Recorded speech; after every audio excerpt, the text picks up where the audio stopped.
السلام علیکم ناظرین، سنہرا دور نیوز کے ساتھ میں ہوں تحسین چودھری۔ حکومتی دیوالیہ اور حزب اختلاف کا مخمصہ۔ امتیاز عالم صاحب کہتے ہیں جی عمران حکومت کا معاشی و مالیاتی اور انتظامی دیوالیہ تو بری طرح سے پٹا ہی تھا، اختلافی دیوالیہ پن کی رہی سہی کسر ٹرانسپیرنسی انٹرنیشنل کی رپورٹ نے پوری کر دی ہے۔ کرپشن کے خاتمے اور کڑے احتساب کے جس زوردار بیانیے پہ عمران خان نے حزب اختلاف کی آزمودہ قیادت کے چھکے چھڑا دیے تھے، وہ اب خود ساختہ محتسبوں کے گلے پڑ گیا ہے۔ ریاست مدینہ کا روحانی خواب دکھانے والے وزیر اعظم اب دلاسا دے بھی رہے ہیں تو ریاست مدینہ کا حال بھی پہلے 5 برسوں میں ایسا ہی تھا۔ روز محشر برپا کرتی مہنگائی میں تاریخی اوراق کی الٹ پلٹ کام آئے بھی تو کیسے؟ ایسے میں بے پر کے ترجمانوں کی فوج ظفر موج فیک بیانیے کو بیچے بھی تو کیسے جو ایک دھیلے کا نہیں رہا، اور احتساب کے زار شہزاد اکبر کو ایوان وزیر اعظم سے دم دبا کر بھاگنے کی پڑی۔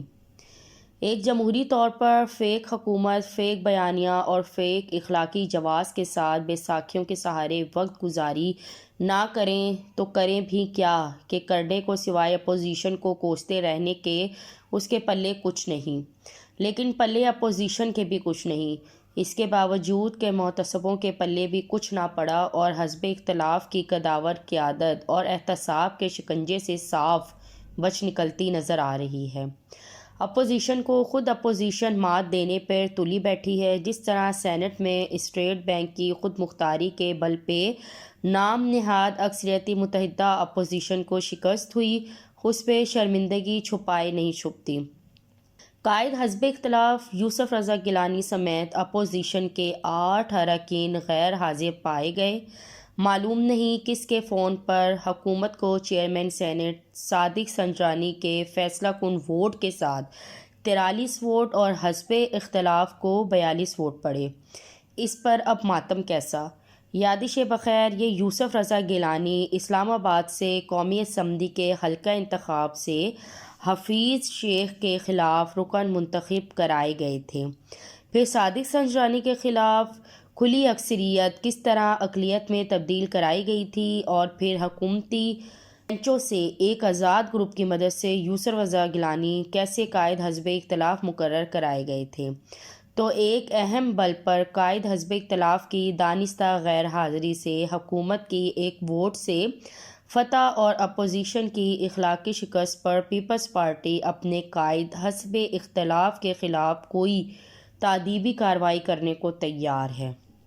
اور کیا یوسف رضا گیلانی میں رتی بھر اخلاقی جرأت ہے کہ وہ ایسے منصب سے دستبردار ہو جائیں جس کے وہ پہلے سے ہی اہل نہ تھے؟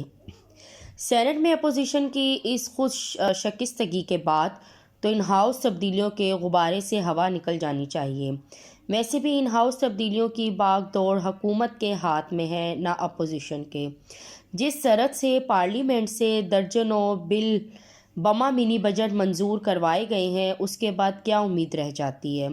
ہم تیسری پارلیمنٹ کے آخری برس کے ایسے دور میں ہیں جہاں اسٹیٹس کو برقرار رکھنے والی قوتوں ہی کے ہاتھ میں ہے۔ حزب اختلاف کی صفوں میں ان ہاؤس تبدیلی کے محرکین کی تمام تر امیدیں تو صفحہ پلٹنے سے وابستہ تھیں، جو ظاہر ہے بر نہ آئیں۔ ان ہاؤس تبدیلیوں کے غبارے سے ہوا نکلنے پر اب پیپلز پارٹی اور پاکستان ڈیموکریٹک موومنٹ تون و کرہن سڑکوں پہ ایجوٹیشن کی راہ لیتی نظر آئیں گی۔ یہ مرحلہ غالباً سیاسی تعطل کا ہے۔ حکومت ہے کہ چل نہیں رہی اور حزب اختلاف ہے مخمصے سے دوچار ہے، اور وہ مخمصہ یہ ہے کہ سیاست مقتدرہ سے مل کر کھیلی جائے یا پھر عوامی قوت کے بل پر۔ اس پر مسلم لیگ نواز بھی منقسم ہے اور پیپلز پارٹی بھی۔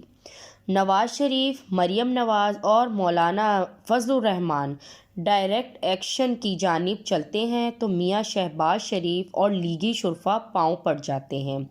بلاول بھٹو بے نظیر سیاست کی راہ لیتے ہیں تو شفقت پدری آڑے آ جاتی ہے کہ مزید شہادتوں کی سکت نہیں، لہٰذا اپوزیشن کی ہر دو جماعتیں اپنی اندرونی کمزوریوں کی گرفت میں آ جاتی ہیں۔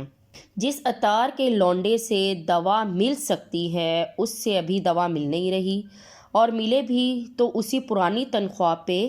سیاسی چاکری باعث ندامت ہے۔ بحران پہلے ہی اتنا گوناگوں ہے کہ ہمارے ناخدا کیوں بے یقینی کے حالات میں ایک اور سیاسی بحران کا درد سر لیں گے۔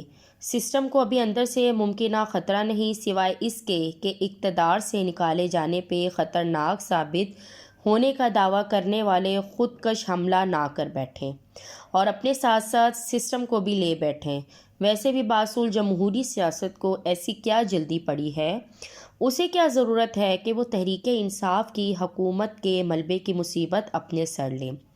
سیاسی بدقسمتی یہ ہے کہ تحریک انصاف سمیت اسٹیٹس کو کی تمام جماعتیں بشمول نون لیگ اور پیپلز پارٹی کے پاس ملک کو درپیش ہمہ بحران اور ملک کو وجودی بھنور سے نکالنے کا کوئی متبادل پروگرام نہیں، نہ ہی ان جماعتوں کے پاس ایسی عوامی قوت متحرکہ ہے جو اسٹیٹس کو بدل دے۔ فقط ووٹ کو عزت دو کے نعرے سے آپ سیاسی اقتدار اعلیٰ کی آئینی کایا پلٹ نہیں سکتے، نہ ہی پرانے گھسے پٹے دست و نگری و پسماندگی کے نسخوں سے آپ ملک کی معاشی سلامتی اور انسانی سلامتی کو یقینی بنا سکتے ہیں۔ بطور ریاست پاکستان کو ہر اعتبار سے ایک سیاسی، معاشی اور سماجی کایا پلٹ کی ضرورت ہے، جس کی پشت پر ایک عظیم عوامی جمہوری تحریک ہو، تبھی کچھ ہو سکتا ہے۔ لیکن اپوزیشن کے پاس نہ کوئی متبادل ایجنڈا ہے، نہ عوامی سکت۔ ایسے میں روکھی سوکھی سیاست پہ گزارا کرنے والے کیوں نہیں تیسری پارلیمنٹ کو اپنی فطری موت کی طرف بڑھنے کا انتظار کرتے؟ ایک آزادانہ، منصفانہ انتخابات کے ذریعے رائے دہندگان کو فیصلہ کرنے کا موقع دیں، نہ کہ صدارتی نظام کا راگ الاپنے والوں کو سازش کا ایک اور موقع۔